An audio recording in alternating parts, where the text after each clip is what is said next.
Buen día. Esta presentación es parte de una serie de entrenamientos de video organizada por el Proyecto de Violencia Doméstica del Centro de Justicia Urbana. El tema de ese entrenamiento es preparación familiar. Si usted es responsable del cuidado de un niño menor y cree que es posible que no pueda cuidar de ese niño en el futuro debido a riesgo de deportación o enfermedad, hay ciertas cosas que puede hacer ahora para asegurarse de que ese niño se atiende en caso de que no pueda cuidarlos usted mismo.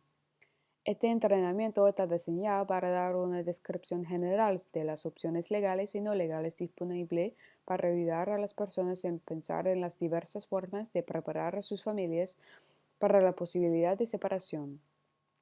No está diseñado para dar asesoramiento o orientación legal sobre ningún caso o asunto en particular. Si quiere obtener más información sobre alguna de las opciones de que se analicen aquí, comuníquense con un abogado que pueda evaluar mejor cuál de esas opciones se corresponde, puede ser la adecuada para usted y su familia. Antes de comenzar, este entrenamiento se va a centrar principalmente en los riesgos y consideraciones que se enfrentan las familias inmigrantes sin estatus. Sin embargo, muchas de las opciones discutidas también pueden ser útiles en otros contextos.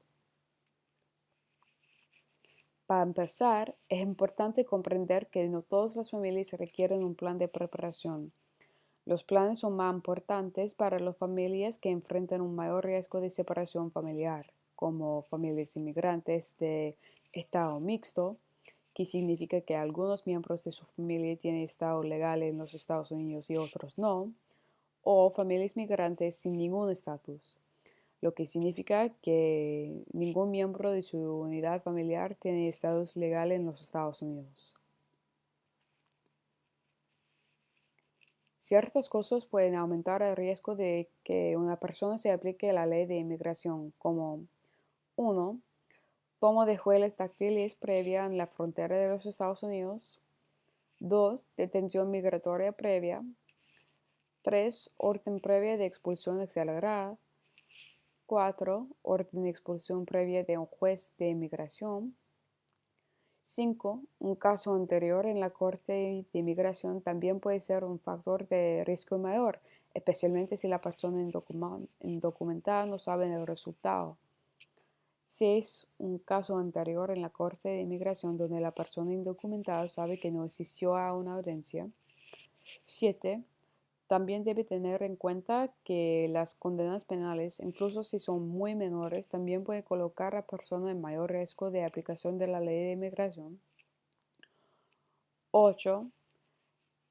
Registros de arresto, incluso si se desestan los cargos, porque incluso si una persona no ha sido condenada o si los cargos fueron desestimados. Esto es porque cuando se arresta a gente, se les toman los huellas digitales y esas huellas van a las bases de datos penales nacionales a las que tienen acceso al ICE. Como resultado, si lo arrestan y le toman las huellas digitales y sus huellas criminales coincidan con las huellas en una base de datos de ICE, existe una mayor posibilidad de que ICE inicie procedimientos de cumplimiento de inmigración en su contra. Y finalmente, 9. También debe mencionar que si vives con alguien indocumentado, tiene un riesgo mayor a aumentarlo. Y esto es también porque ICE realiza arrestos colaterales de cualquier persona indocumentada con la que se encuentra cuando persigue a una persona en su lista. Estos son solo algunos de los factores que pueden crear un mayor riesgo de aplicación de la ley de inmigración que resulte en separación de familia. Hablar con un abogado de inmigración o un defensor que trabaje en este tipo de derecho puede ayudarlo a evaluar mejor el nivel de riesgo para su familia.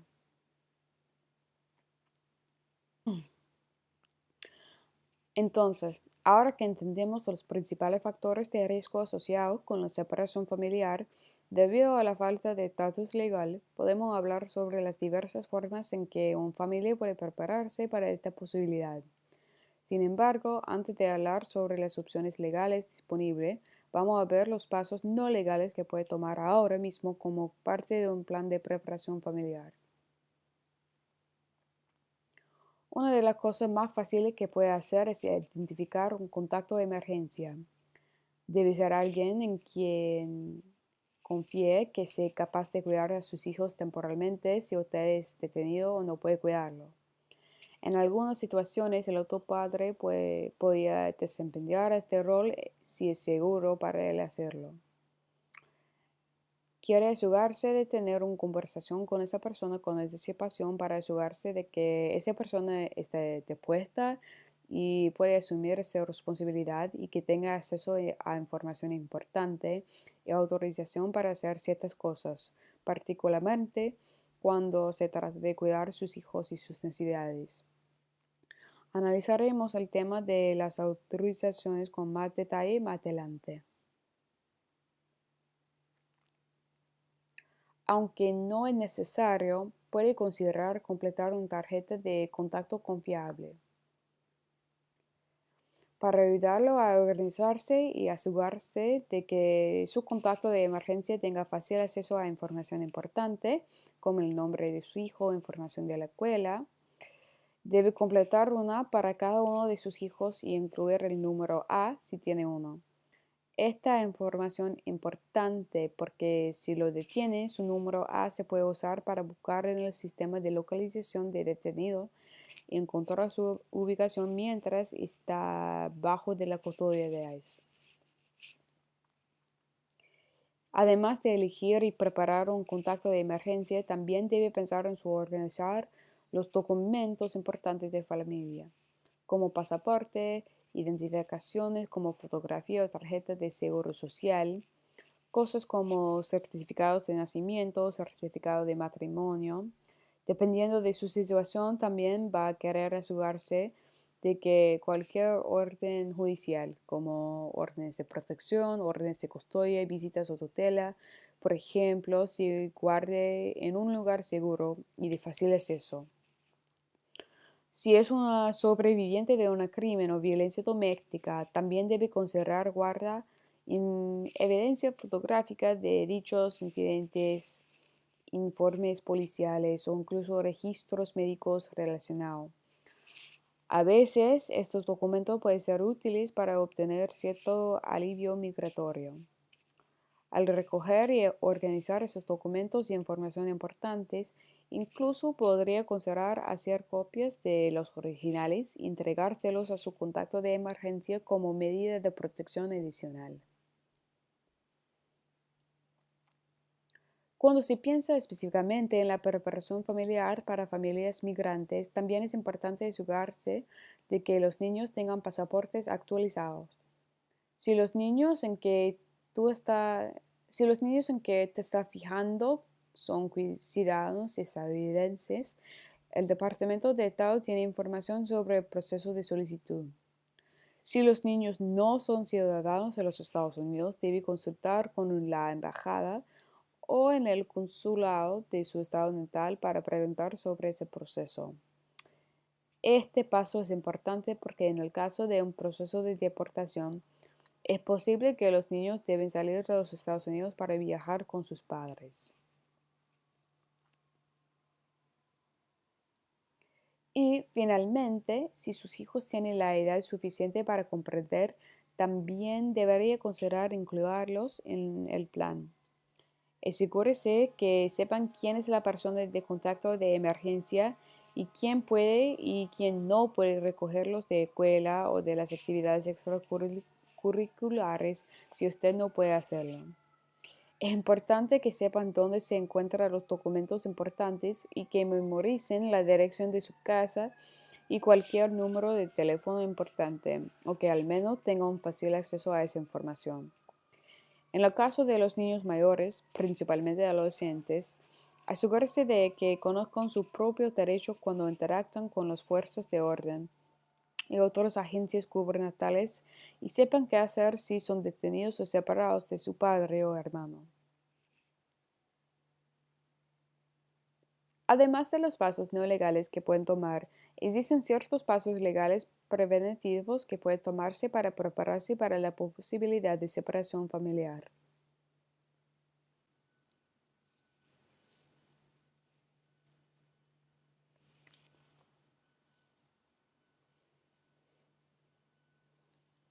En Nueva York, los padres pueden designar a una persona de confianza mayor de 18 años para que tome decisiones limitadas por su hijo, completando un formulario de designación de los padres. Si existe un orden judicial para la custodia legal conjunta del niño o los niños en cuestión, ambos padres deberán firmar el formulario de designación de los padres.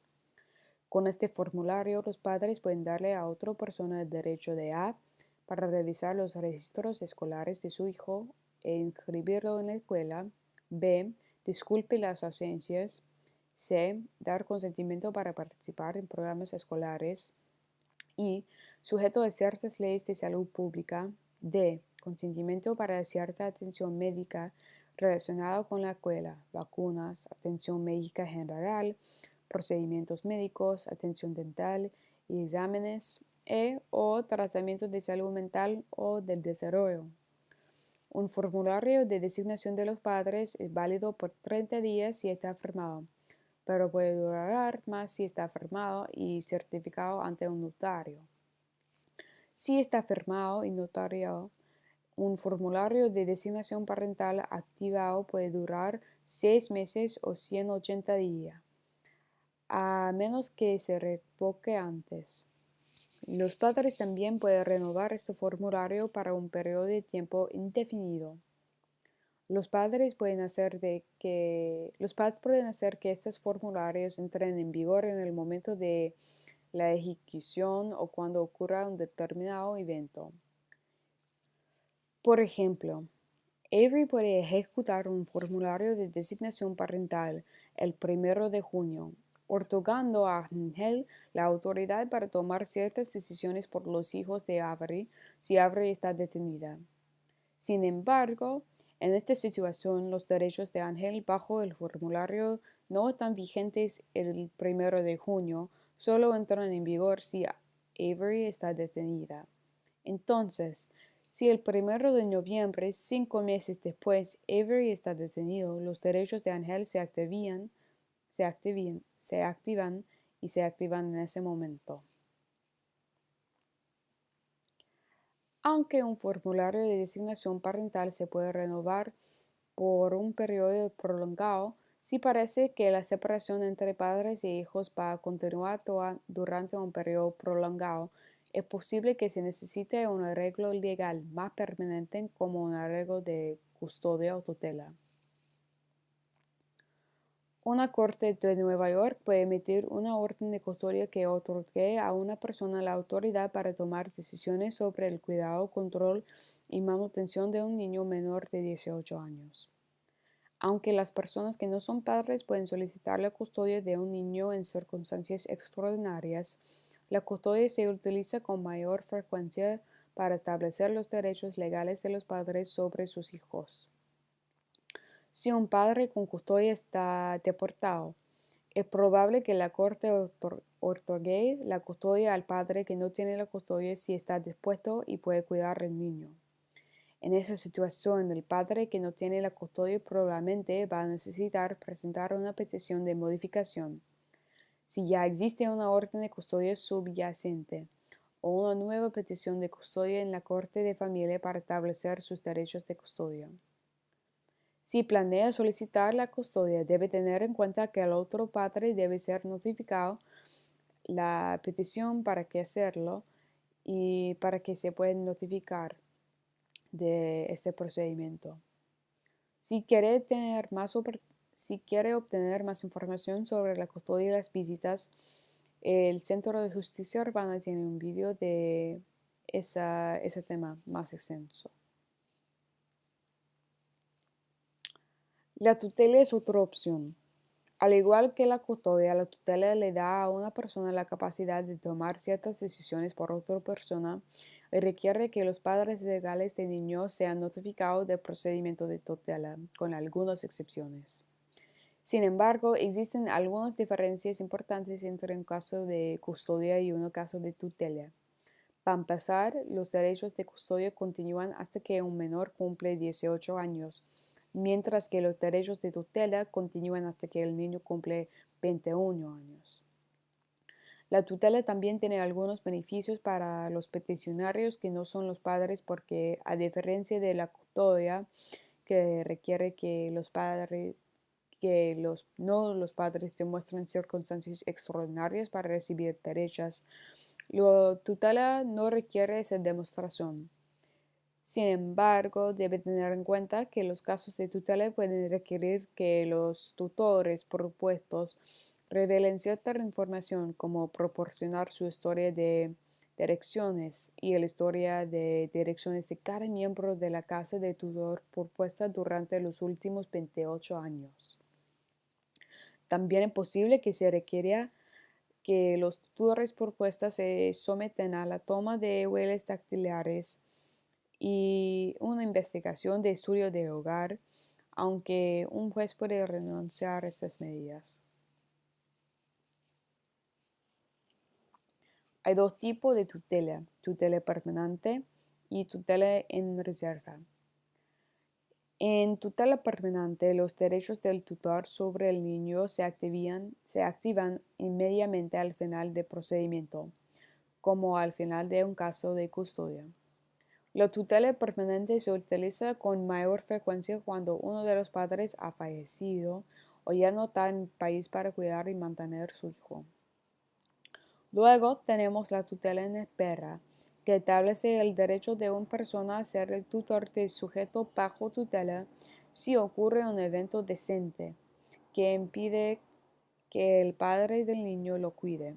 En otras palabras, un tutor de reserva está esperando para intervenir y cuidar a un niño si es necesario. Al final de un procedimiento de tutor en espera, la Corte va a emitir la prueba de designación de tutela en espera.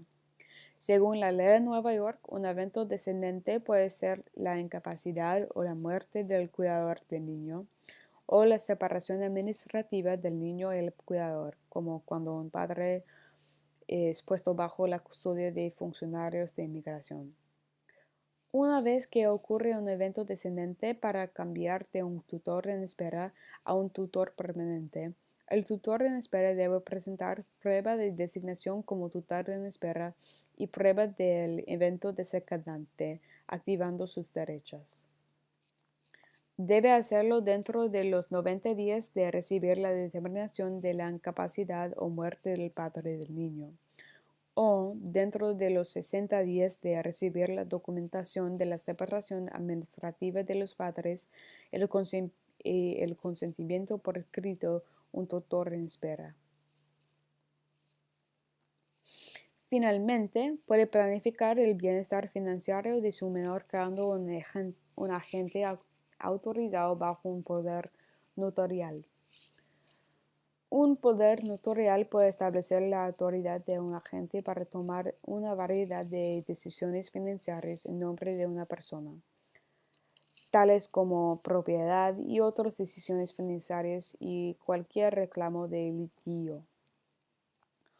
Un poder notarial puede ser revocado o modificado en cualquier momento siempre que la persona que creó la autoridad esté en su sano juicio. Habla con un abogado para obtener más información sobre los poderes notariales si cree que su hijo necesitará ayuda con la decisión financiera si usted no puede ayudarlo. Ahora hemos analizado algunas de las principales formas legales y no legales en que una familia puede prepararse para la posibilidad de separarse. Espero que este video de entrenamiento haya sido útil y informativo. Si quiere obtener información más detallada sobre cualquiera de los temas que se tratan aquí, hable con un abogado o defensor que pueda explicar lo que implica cada opción y evaluar si será beneficiosa para usted y su familia. Gracias por ver, que tenga un buen día.